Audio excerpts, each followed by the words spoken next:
രാജ്യത്തെ ഏറ്റവും വലിയ പൊതുമേഖലാ ബാങ്കായ SBIയിൽ ജീവനക്കാർ രാജ്യവ്യാപക സമരത്തിനൊരുങ്ങുന്നു. ജീവനക്കാരുടെ വിവിധ ആവശ്യങ്ങൾ നീണ്ട നാളുകളായി പരിഗണിക്കപ്പെടുന്നില്ല എന്നാരോപിച്ച് all India State Bank of ഫെഡറേഷനാണ് 2 ദിവസത്തെ പണിമുടക്ക് പ്രഖ്യാപിച്ചിരിക്കുന്നത്. 2026 മെയ് 25, 26 തീയതികളിലാണ് സമരം നടക്കുക. എന്നാൽ മെയ് 23 നാലാം ശനിയാഴ്ചയും മെയ് 24 ഞായറാഴ്ചയുമായതിനാൽ തുടർച്ചയായി 4 ദിവസം SBI ശാഖകളിലെ സേവനങ്ങൾ വലിയ രീതിയിൽ ബാധിക്കപ്പെടാനിടയുണ്ട്. രാജ്യമെമ്പാടുമുള്ള ശാഖകളിൽ കൗണ്ടർ സേവനങ്ങൾ, പണമിടപാടുകൾ, ചെക്ക് ക്ലിയറിംഗ്, വായ്പാ സംബന്ധമായ നടപടികൾ, അക്കൗണ്ട് അപ്ഡേഷൻ തുടങ്ങിയവ വൈകാനോ തടസ്സപ്പെടാനോ സാധ്യതയുണ്ടെന്ന് ജീവനക്കാരുടെ സംഘടന മുന്നറിയിപ്പ് നൽകുന്നു. പ്രത്യേകിച്ച് മാസാവസാനം വ്യാപാര ഇടപാടുകൾ കൂടുതലാകുന്ന സമയമായതിനാൽ വ്യാപാരികൾക്കും ചെറുകിട സംരംഭകർക്കും വലിയ ബുദ്ധിമുട്ടുകൾ നേരിടേണ്ടി വരുമെന്നാണ് വിലയിരുത്തൽ. കേരളം ഉൾപ്പെടെയുള്ള സംസ്ഥാനങ്ങളിൽ ജൂൺ മാസത്തിൽ സ്കൂളുകൾ വീണ്ടും തുറക്കാനിരിക്കെ മെയ് അവസാന വാരം സാധാരണക്കാർക്ക് സാമ്പത്തികമായി ഏറെ തിരക്കേറിയ സമയമാണ്.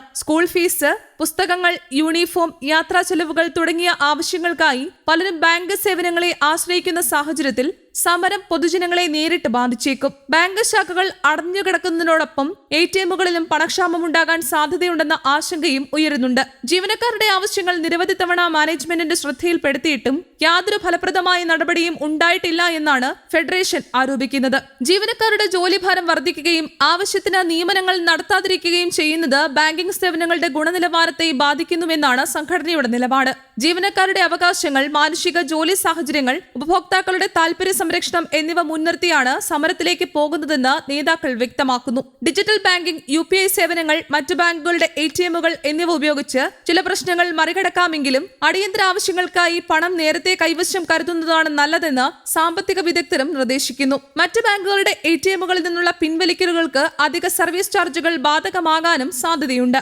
SBI ജീവനക്കാരുടെ പ്രധാന ആവശ്യങ്ങൾ: ബാങ്കുകളിൽ മെസഞ്ചർമാരുടെ നിയമനം ഉടൻ നടത്തുക, സുരക്ഷ ശക്തിപ്പെടുത്തുന്നതിനായി സായുധ ഗാർഡുമാരെ നിയമിക്കുക, ശാഖകളിലെ ജോലിഭാരം കുറയ്ക്കാൻ ആവശ്യമായ സ്ഥിരം ജീവനക്കാരെ നിയമിക്കുക, സ്റ്റേറ്റ് ബാങ്ക് ഓഫ് ഇന്ത്യയിലെ പാരിറ്റി സംബന്ധമായ പ്രശ്നങ്ങൾ പരിഹരിക്കുക, കരിയർ പ്രോഗ്രഷൻ സ്കീം പുനഃപരിശോധിച്ച് ജീവനക്കാർക്ക് മികച്ച പ്രമോഷൻ സാധ്യതകൾ ഉറപ്പാക്കുക, NPS പദ്ധതിയിലുള്ള ജീവനക്കാർക്ക് പെൻഷൻ ഫണ്ട് മാനേജർ തിരഞ്ഞെടുക്കാനുള്ള അവസരം നൽകുക, 2019 ശേഷം ജോലിയിൽ പ്രവേശിച്ച ജീവനക്കാരുടെ ഇന്റർ സർക്കിൾ ട്രാൻസ്ഫറുകൾ നടപ്പാക്കുക, സ്ഥിരം ജോലി ഔട്ട്സോഴ്സ് ചെയ്യുന്ന പ്രവണത അവസാനിപ്പിക്കുക, വിരമിച്ച ജീവനക്കാരുടെ പെൻഷനിൽ 7ാം BPSലെ എല്ലാ ശമ്പള ഘടകങ്ങളും ഉൾപ്പെടുത്തുക, HRMS സംവിധാനവുമായി ബന്ധപ്പെട്ട സാങ്കേതികവും ഭരണപരവുമായ പ്രശ്നങ്ങൾ പരിഹരിക്കുക, വർക്ക്മെൻ എംപ്ലോയി ഡയറക്ടറെ നിയമിക്കുക, PF ട്രസ്റ്റ് നോമിനിയെ നിയമിച്ച് ജീവനക്കാരുടെ ക്ഷേമം ഉറപ്പാക്കുക, ക്രോസ് സെല്ലിംഗിന്റെ പേരിൽ ഉപഭോക്താക്കൾക്ക് അനാവശ്യ ഉൽപ്പന്നങ്ങൾ വിൽക്കുന്ന പ്രവണത അവസാനിപ്പിക്കുക, 10ാമത് ബൈപാർട്ടേറ്റ് കരാറിന്റെ അടിസ്ഥാനത്തിൽ വിരമിച്ചവർക്ക് സാങ്കല്പിക